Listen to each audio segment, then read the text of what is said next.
In Psychotalk tonight, I don't know if there's any humor in this at all, because there isn't. Governor Christie of New Jersey says people would have been better off putting civil rights on a ballot down in the South in the 1960s. Christie made the outrageous comment when he was talking about putting gay marriage in a state referendum. He said he would veto a gay marriage bill from the legislature. But then he said this. The fact of the matter is that I think people would have been happy to have a referendum, on civil rights rather than fighting and dying in the streets in the South. Okay?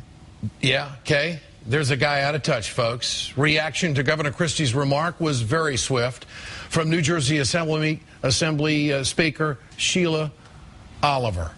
Governor, people were fighting and dying in the streets of the South for a reason. The majority refused to grant minorities equal rights by any method.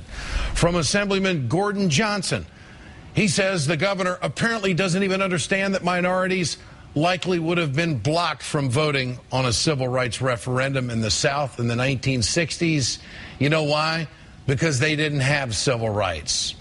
And from Newark Mayor Cory Booker, I shudder to think what would have happened if the civil rights gains historically established by courageous lawmakers in the 1960s were instead conveniently left up to popular votes in our 50 states. If only we could ask Reverend Martin Luther King Jr. if civil rights should have been put on a ballot in the 1960s.